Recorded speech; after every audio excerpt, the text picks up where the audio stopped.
Local theater group re-enacts a true Christmas miracle from World War I. Wet weather set to return to East Alabama over the weekend. We will have the complete in-depth forecast details coming up. Coming up in sports, an Alabama lawmaker has filed a bill allowing name, image, and likeness for high school athletes in the state of Alabama. We have you caught up on all the wrestling and basketball results from last night, and we preview the weekend ahead in both sports. EAN Local News starts now.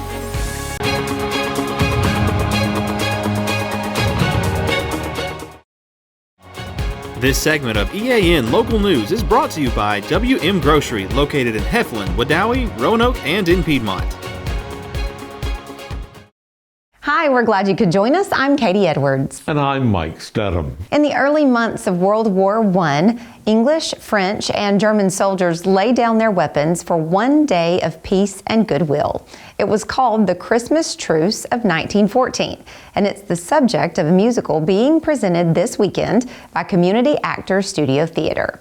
All Is Calm was first produced by Cast last Christmas, and it was a big hit with local audiences. However, a number of people were unable to see that production, so director Emily Whitney says they brought it back by popular demand. For that reason, a lot of people came to us, and either they saw it and wanted to see it again, or they saw it and they knew of someone that needed to see it again. And then we had a lot of people reach out to us afterwards saying, I was out of town, but I heard about it. I need to be able to come. So we thought it would be a great add-on to the season this year. Many of last year's cast members have returned, and Whitney says this year's production stays true to the spirit of the earlier show. The production's pretty true to what it was last year.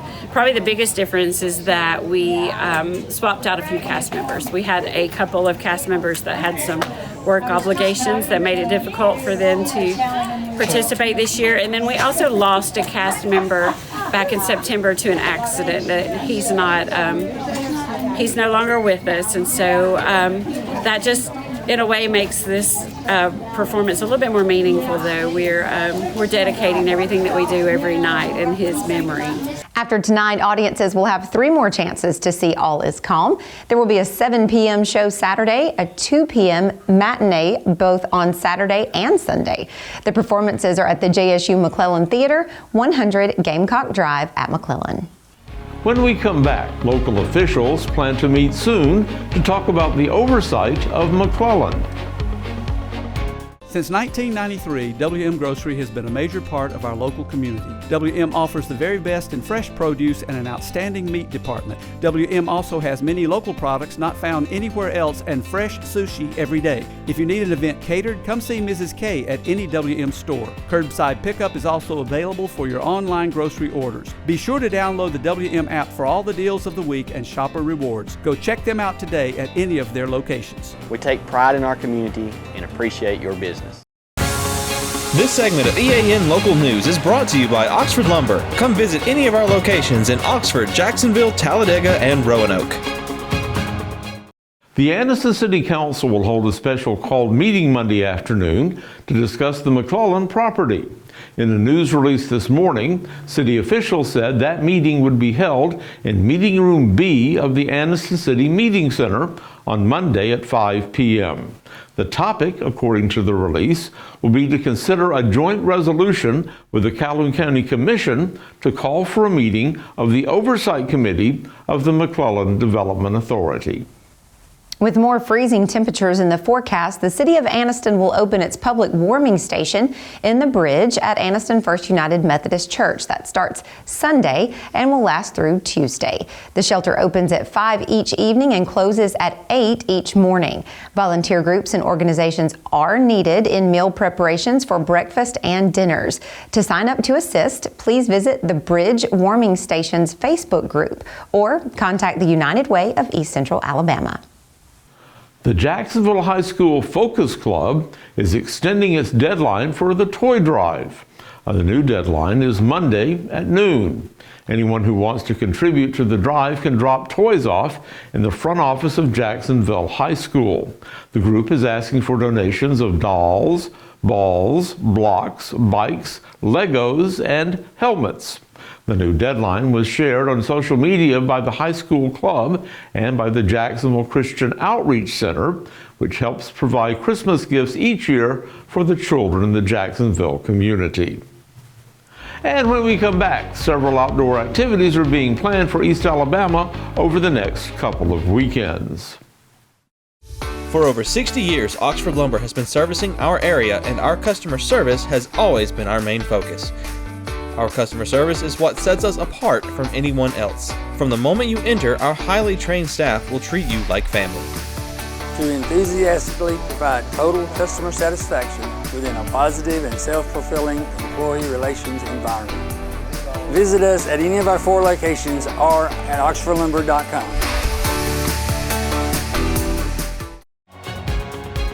This segment of EAN Local News is brought to you by Waldrop Manufacturing, metal buildings made right here in Calhoun County. The Anniston Outdoor Association is planning a loop hike in the Duggar Mountain Wilderness with Wild Alabama on Saturday morning. This will be a 7-mile hike that will include portions of the Pinhoti Trail. Participants should bring a lunch with something to drink and dress appropriately for the forecast weather conditions. The departure time and location for this outing is 8 a.m. from the Johnson's Giant Foods parking lot on Pelham Road South in Jacksonville. Next weekend, the AOA will have a hike in Cheaha State Park on the Pinhoti and Bald Rock Connector Trail. This will be a moderately rated 4-mile hike beginning at the State Park Trailhead and ending at the Bald Rock Lodge parking lot. Participants should meet by 9 a.m. next Saturday, December 16th at the State Park Trailhead located on the Scenic Parkway just before the park entrance. An adequate number of cars will be placed at the lodge parking lot to shuttle participants back to the trailhead. Please contact Keith Hudson by Thursday, December 14th to register for this hike. Keith may be reached by email at anniston.outdoor.assn@gmail.com or by phone 256-453-9527. It's a lot of outdoor hiking. Indeed. I hope it doesn't rain on them. Well, maybe next weekend might be okay, but this weekend I think we may have some rain in the forecast. Jon Holder joins us now in the EAN Weather Center to tell us more about that. Jon? Mike and Katie, this weekend is not the best weekend for outdoor activities. We've got rainfall coming to East Alabama. We'll talk about the rain chances for all of East Alabama next. For metal buildings in Alabama and the Southeast, Waldrop Manufacturing is your one-stop source. A Waldrop metal building provides the coverage and protection your investments need. They specialize in carports, RV covers, portable buildings, and storage buildings. Stop paying rent for storage. With Waldrop's price per foot, you can actually save money by buying straight from the manufacturer. Waldrop buildings are guaranteed because Waldrop manufactures buildings with U.S. steel right here in Calhoun County. Waldrop Manufacturing, serving the entire Southeast. Give them a call today. Clouds streaming into East Alabama on your Friday afternoon. Despite all the cloud cover in the afternoon hours, temperatures still way above normal. Pretty nice day for early December, as a matter of fact. 65 for the high today, above average. Our morning low this morning at 32. Our record high temperature of 79. That was actually set last year, 1 year ago today, back on this date in 2022. Our record high of 79. Record low 17. Our sun rising on your Saturday morning at 6:36. And the sun setting for about the 7th day in a row at 4:35 in the afternoon. Weather on your street, actually not too bad for a Friday night in December. Some light rain possible, but that is going to be late tonight. That's going to be well after midnight, probably in the wee hours of the morning. McIntosh Road in South Oxford, you're going to see temperatures only falling down to about 52 overnight. And again, that will not be until in the morning. In the evening hours tonight, we're going to be in the upper 50s and low 60s. So if you've got holiday things going on tonight, the weather should not be a problem until after midnight. Coming up on your Saturday, mainly afternoon showers. Could we have a shower on Saturday morning? Yes, but it looks like the shower and thunderstorm activity and the heavier rainfall is going to hold off until the afternoon hours, maybe even mid to late afternoon. So if you're up on Ayers Drive, up on 10th Street Mountain in Anniston tomorrow, It's going to be warm, 70 degrees, a warm south wind. It will not rain all day. So if you got some outdoor activities, some errands to run on this Saturday, a couple of weeks before Christmas weekend, a pretty good day to do that until we get to about the middle of the afternoon. Now, looking ahead to next week, the wet weather that we're about to tell you about for the weekend is going to be out of here. We're going to be very dry and seasonal on Francis Street in Jacksonville, just off the square there. What do we mean by seasonal? Well, we mean temperatures going back to maybe where they should be for this time of year, the above average temperatures, getting back to average or maybe a little bit below next week. Temperatures will be in the 50s for the most part all week long with plenty of sunshine. 7-day forecast. We're going to concentrate on really the next 24 to 36 hours with this forecast. We've got the rain coming in late tonight, about a 60% chance of that. That will last through the morning hours. There could be a break in the rain, to be honest with you. Not an all-day rain tomorrow. 70 for a high, 60% chance of rain. Then tomorrow evening, this is when we think we are going to be looking at the most intense rainfall and maybe a couple of thunderstorms as well. It is going to be a rainy, messy Saturday night. The low only dropping down to 53. On Sunday, an 80% chance of rain. Most of this will be before lunchtime on Sunday. Then Sunday afternoon, the temperatures are going to drop. This high temperature is likely to be 9 or 10 o'clock on Sunday morning, and then temperatures dropping into the 40s the rest of the day and dropping all the way down to 29 by Monday morning. Monday, a cold day with a high only at 49 degrees. And then we begin warming back up on Tuesday. We're back in the mid-50s, some upper 50s, close to 60 degrees again in about a week, but it will be dry. Some cold weather coming. The cold morning will be Tuesday morning at 26 degrees.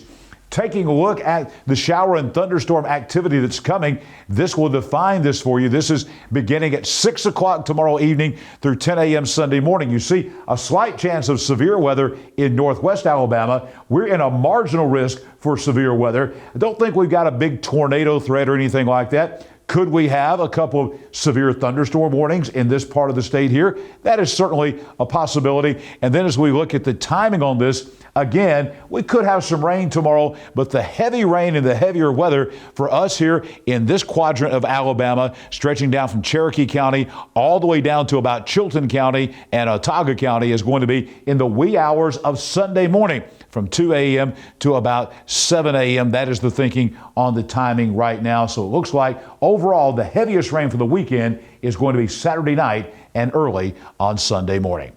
Well, we will be back here with the weather forecast for your breakfast on both Saturday morning and Sunday morning and Monday morning. I'll be back here Monday evening for a complete in-depth look at the forecast for all of East Alabama. Right now, it is sports time.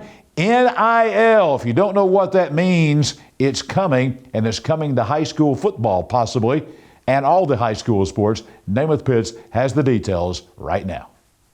Thanks, John. An Alabama lawmaker has filed a bill allowing name, image, and likeness in the state of Alabama. The bill obviously has just been created. It has to go forth before it is accepted or not accepted, then approved or disapproved by the Alabama High School Athletic Association. I was joined on my show, The Locker Room, with Coach Michael Short, where he shared his thoughts on the name, image, likeness bill coming to the state of Alabama.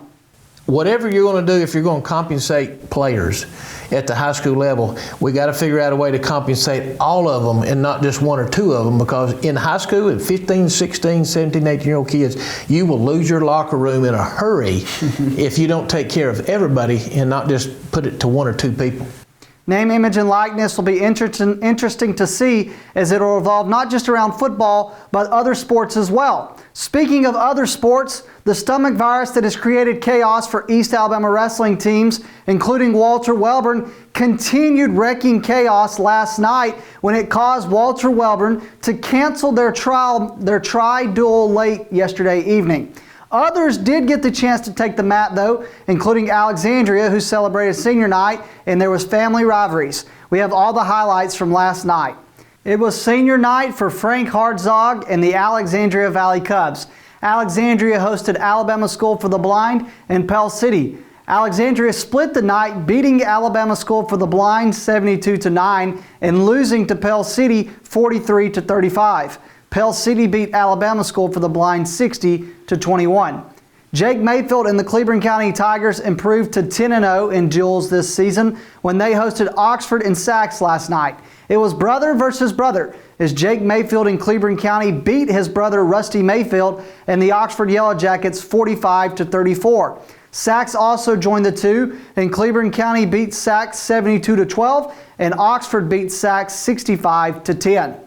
Alston Bragg and the Piedmont Bulldogs improved to 11-2 in duels this season. They hosted Ohatchee and Cherokee County in a try. Piedmont beat Ohatchee 75-6 and beat Cherokee County 58-24. Cherokee County beat Ohatchee 34-30. For Ben Carroll and the Wellborn Panthers, they got hit by the stomach virus, so their night was canceled. It wasn't canceled for the Weaver Bearcats, the back-to-back defending 1A through 4A state champions, who went to Moody, and they battled Moody and Fultondale in a try. Weaver remained undefeated on the season in duels as Weaver beat Fultondale 48-28 and beat Moody 42-36 as they improved to 9-0 on the season. Speaking of Weaver, this weekend is one of the biggest weekends of the year for teams in wrestling. Here's the preview for the weekend ahead. It is the Gene Taylor Memorial Wrestling Tournament. Gene Taylor is one of the greatest coaches to come through high school and the sport of wrestling at Weaver. This weekend, Weaver will host the Gene Taylor Memorial Wrestling Tournament, which features 17 teams across the state of Alabama. The teams are competing, as you see below: ASB, Alexandria, Asheville, Cleveland County, Corner, Deschler, Lincoln, Ohatchee, Piedmont, Prattville Christian, Ranburne, St. James, St. John Paul II, Susan Moore, Wellborn, White Plains, and Weaver. West End dropped out last minute. Area play began for a lot of teams in East Alabama last night. The biggest game featured the White Plains boys and girls against Alexandria. We have the full breakdown of the matchups between the two. Right here you see the score of the boys game. In a game where both teams missed key players, Alexandria's boys had enough to fight off White Plains. Drake Davis scored a team-high 18 points, and the Valley Cubs hit 14 of 18 free throws in the fourth quarter to escape 62-58 in an early season clash between two of Calhoun County's top teams. Alexandria was missing post Quindavian McDowell while he attended his brother's Air Force graduation. Now for the Alexandria girls and White Plains girls, Coach Clay Sprayberry's team hosting Alexandria. It would be Alexandria who got the win over White Plains 55-46, and it was highlighted by freshman Landry Patterson's 2 3-pointers, and Patterson made 5 3-pointers en route to 15 points as Alexandria improved to 4-1 on the season. The Valley Cubs also got 16 points from point guard Charlie Paris as White Plains played without injured post Isabella Higgins due to an ACL injury. She is out for the year. Let's go ahead and take a look at all the matchups for tonight, which is slammed full of weekend games, not just tonight but tomorrow as well. Let's start at Cleveland County tonight. Walter Wellborn will make the trip to Cleveland County to face the Tigers tonight at Cleveland County. Donahoe, the Falcons, are going to go on the road to Moody. They're going to make the trip up I-20 to face the Blue Devils of Moody. The next game is Sacs Wildcats are at home tonight, hosting the Alexandria Valley Cubs. Again, Alexandria Coach Gidd make the trip to Sacs tonight. It's Ohatchee and Pleasant Valley going head-to-head at Pleasant Valley tonight as Coach Wilson and Coach Hood will go head-to-head. The Indians of Ohatchee are on the road at Pleasant Valley tonight. Then for Coach Bowen and the Weaver Bearcats, they have not been able to stay out of foul trouble, but they are looking to do that tonight as they go on the road to face the Bulldogs of Asheville.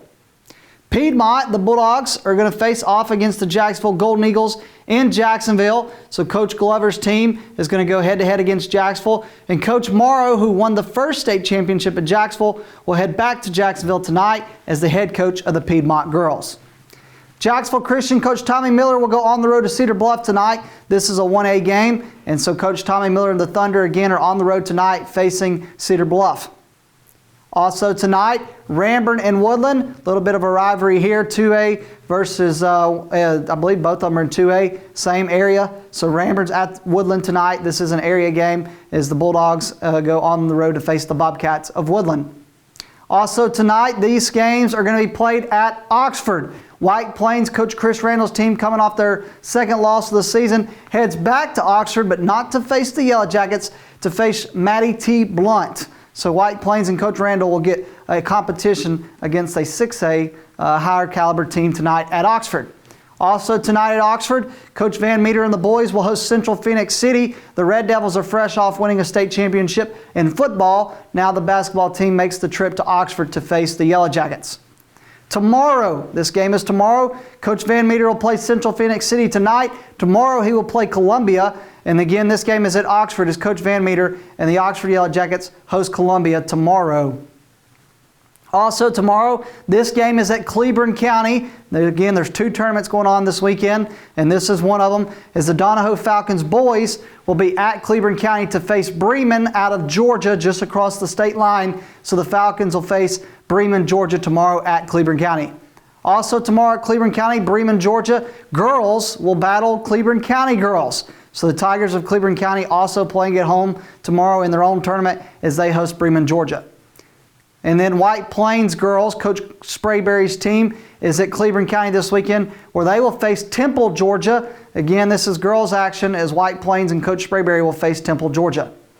And then Cleburne County boys are at home facing Temple, Georgia as well. Bremen and Temple both making the trip from Georgia to face Alabama teams. It'll be the boys of Cleburne County that give their best shot at Temple, Georgia. And the last game tomorrow at Cleburne County is girls action as the Oxford Yellow Jackets will host Coach Bowen and Southside Gadsden. The Panthers will face the Yellow Jackets. This is 5A versus 6A in what used to be a rivalry. That's it for EAN Local Sports. Let's go back over to Mike and Katie. Thanks for the update, Namath, and thank you for watching today. You can find us here online every weekday on Facebook, YouTube, or Instagram, and on our website, eastalabamanow.com. Just go to our video feed and watch us whenever it's convenient for you. We hope you have a great weekend, and we'll see you back here Monday for your news on your schedule.